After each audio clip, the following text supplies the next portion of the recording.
I came so hard, Eddie had to have his stomach pumped.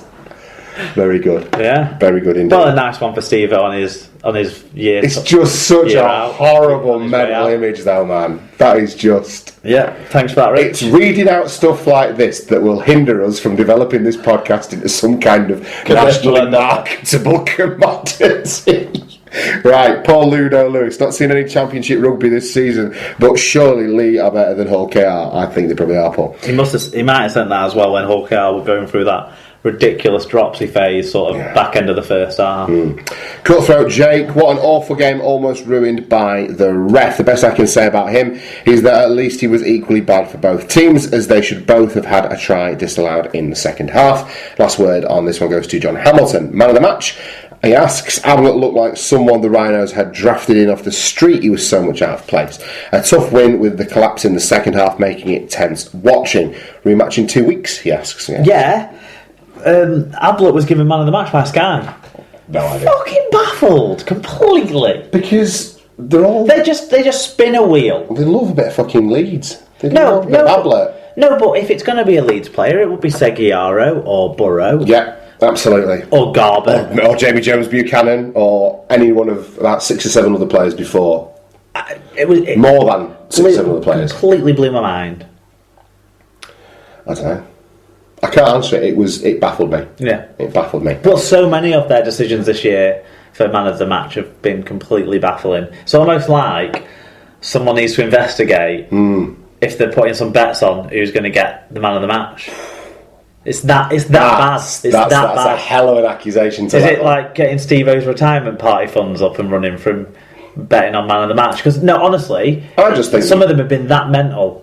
I just think they get Phil Clark to have a bottle of Chardonnay throughout the game and then just get him to say stuff and pick things and see what he does. Because that's usually what I think's happening when he does his little rounding off bits at the end. Is they've just sat him in the corner with a bottle of cheap white and said, you just keep drinking, Phil, we'll get you when we're ready. Okay. On to Friday night then, and before we get to the big Wigan Saints derby, we'll talk about the Salford Hull FC game. It finished 28 points to 20 in favour of the Arley Birds, and Hull made sure that they would finish in first place before the split with this one.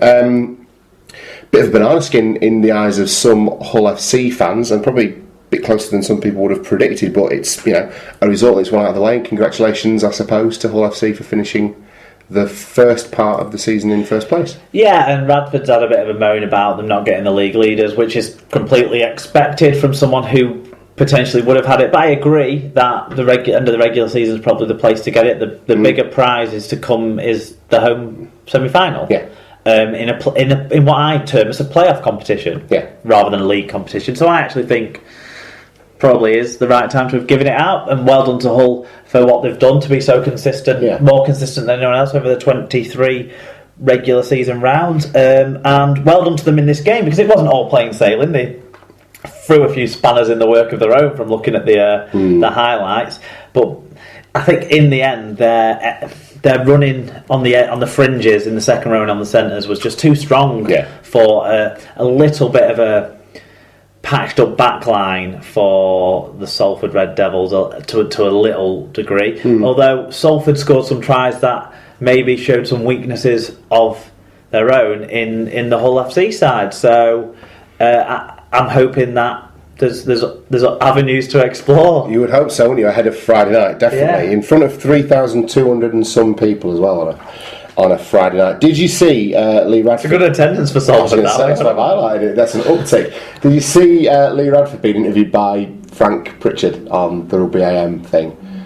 It's worth seeking out. I could describe. Basically, Radford just rinses him out. He's quicker witted than him and kind of answers a few questions that put him back in his box a little bit. Sort of.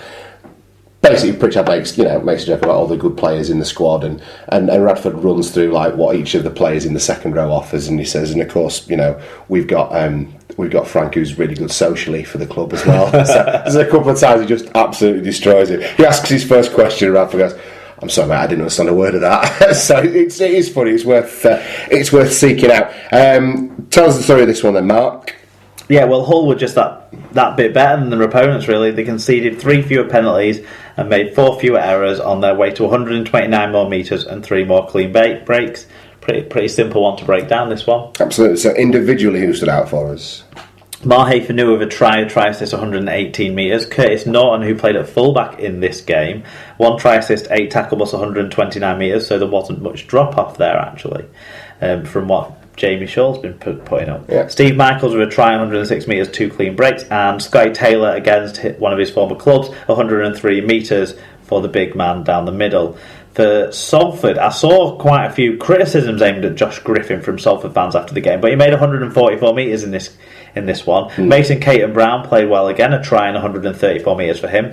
Michael Dobson, his try was that farcical sort of loose Gareth Ellis pass that fell to the floor that he kicked on, and he got a try, but he also got 114 running metres, which is big numbers for him. And Josh Jones in the second row there, 115 metres from the big man too. Fantastic. Okay, so we've got a fan review on this one from Scoot 28 Mac. Thank you, Scoots. Potential banana skin overcome. Couldn't have said it better myself. Good performance by Hull. Plenty of tries disallowed / not quite executed well enough to get over the line, which gives hope for our attack. Thought Salford's halves played well and were good. Very good. Okay. Salford do manage to play sort of a first and second receiver rather than split halves a lot. It seems a lot more than other clubs do at the moment, which well, they've got two. Interesting they've got two halves in as good as Dobson's kicking game is. They've got and Louis sort of more off the cuff, I would say, than Dobson is. They both they don't mind. Yeah, convicted spousal abuser, or Louis just generalised dickhead. They're both pretty good at taking. They don't mind getting into the line, do they? They will run with Louis the ball, particularly, and they like to take the line on. Has a good fend. Yeah, so it's good to see them do that. So I think you will see them running and kind of doing that first, second receiver thing more often than some halves will. Anything more on this one, or can we start talking about the Saints-Wigan derby? I'm strapping myself in a little bit. No, we can move on to the biggest attended game of the Super League regular season. Fantastic, and it will have been a worthwhile endeavour for the majority of that 20,049 people that made the trip to the DW on Friday night. I don't know. I can't tell whether I'm going to get a rant or not. I don't know what's happening. I can't work out whether you're angry or whether you're just deflated by what was served up, Mark. It was the 17 people that were missing from the stadium that were the bigger problem, I think. Well, let's talk about those in a minute. It is one of the more one-sided derby scorelines that we've seen for a while. You and I obviously were back and forth on this one. It finished St Helens 23, Wigan 4 in the record books. Really one of the poorest offensive performances I've seen from Wigan in terms of their execution and just bundling things really and bombing stuff. But I couldn't work out in watching it on the television how much of it was Wigan bombing and how much of it was Saints really just absorbing and doing well, because you guys, I would have thought, even with the number of missed opportunities that you had and the number of errors that were there, I would have thought that given the amount of time you spent in that St Helens red zone, that you should have come away more. So I mean, I've made a note in the notes. I've put 65% Wigan's errors, 35% Saints' defence, and maybe that's kind of the way I would skew it in my own mind, or whether I'd go a little bit more in favour of St Helens, I don't know. But what do you think? You were there and you've got a dog in the fight. Well, it was one of the worst performances I've ever seen from a Wigan side. There was no mitigation to how bad we were, and we had enough opportunities to win the game. When Tim says it's the hope that kills you, I mean, it was never there was never a point until Luke Walsh kicked that drop goal that Wigan were not in this game. Wigan could not have come back and won this game if they just made the right pass for once rather than the telegraphed pass. Or they attacked the gap that was in front of them rather than passing the ball off. And all of the players were guilty of that, particularly some of the star names like Tompkins, Williams, particularly Tompkins. It was very frustrating in this game. He had his two sort of noticeable clangers as well, but they're the only ones his adult since he's been back, and it just so happens to be against Saints, which is fucking annoying. But anyway,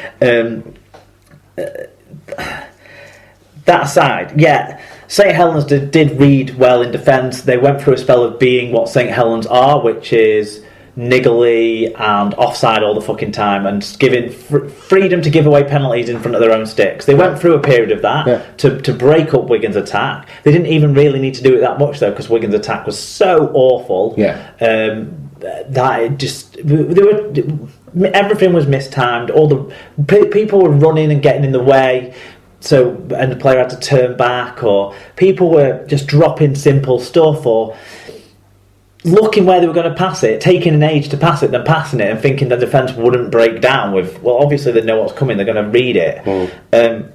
So Wigan were just, and then they were like, well, I know, let's kick it behind. Yeah. That worked once, it's going to work every time. No, it's not, Wigan. That's why I would say credit Saints' defensive performance there, because it felt to me like they went. I don't know how much they had to do, Tom. Well, this time last year when we said it's an obvious St Helens tactic that they are prepared to back themselves on their line and give these penalties away and make these mistakes and push up and play the percentages there because they back their own abilities defensively. There was a period in that game. I was just about to move on to St Helens. Go ahead. Talking about how rubbish Wigan were, that needs addressing because they were. St Helens, bad. They were decent in defence. They were tougher than Wigan, certainly. And Walmsley and Amor were as good as they've been all year, and Roby backed them up quite well for most of the game, to be completely honest. And those three were the main performers. Yeah. And some people, I think it was Paul who said to me that Wigan tried to bully Saints down the middle. Well, the stats completely demonstrate against that, and my view of the game completely demonstrates against that, because Wigan's running was all done on the fringes, and they were passing lateral balls with no men running, and whereas St Helens were driving at Wigan down the middle to make the yards, and that was tough tactics, harder play, more intense play. So you credit St Helens for that. I don't credit them for kicking out of their own 20 so many times. So you've got to credit Wigan's defensive intensity in that part of the pitch. That is very true. In fact, every time the ball was kicked for a period of time, it was either George Williams kicking it inside the Saints 20, or Luke Walsh from in the 20. Or Jordan Turner kicking it from the Saints 20. Yeah, that's true. That is true.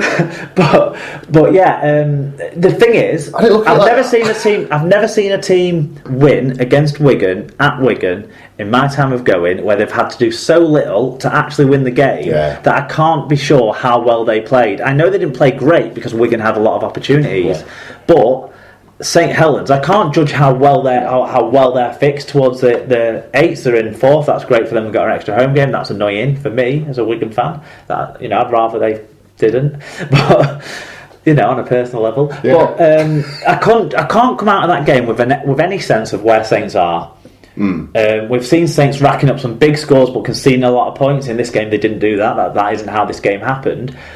But I can't come out of it where they were because Wigan was so bad. Yeah, that's Didn't to win, did they? Don't want to take anything away from St Helens. They did everything they had to do to win this game because Wigan didn't do anything at all that would contribute to winning this game.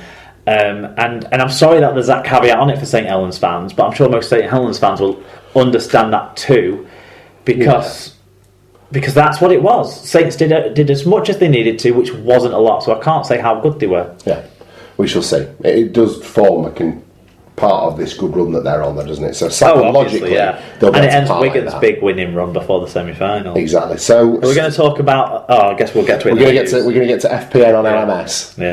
Yeah. TBC, mate. Okay. Right. Wigan made 20 handling errors, which is the joint third worst by any team in a single game this year. That's the key number in this game. Saints incidentally made 13 errors. They also conceded 10 penalties to Wigan's 7. That penalty count switched around in the second half when they started giving penalties away in their own 10. Saints just about made the most metres in this one. Bet again. They had 5 breaks to 1 in the end. Wigan just about had the better team tackle success though. Wigan made more offloads and more attacking kicks, but that's all irrelevant because of the 20 handling errors. Yes, absolutely. Individually though, who stood out? Well, I mean, obviously, man of the match for St Helens was probably Willie Isa, followed by Sam Tompkins. But outside of those two key performers, James Roby with a try and 41 tackles. His try was a big part in the difference between the metres per carry and the metres total overall. That run he made when Wigan were kind of all over the show at that point, weren't they, right near the end? So that was a good finish though there. A bit of entertaining attacking play for the first time all game from either side. Alex Walmsley, 5 tackles, 128 metres, and Kyle Amor, 130 metres. Luke Thompson also supported those two, the two big name front rowers. He played really well, 110 metres for him. So those 3 prop forwards. That's it. Big impact on the Wigan. Yeah, on the Wigan unit. Well, it just backs up what you were saying about the way that St Helens went about playing the game, doesn't it? That they're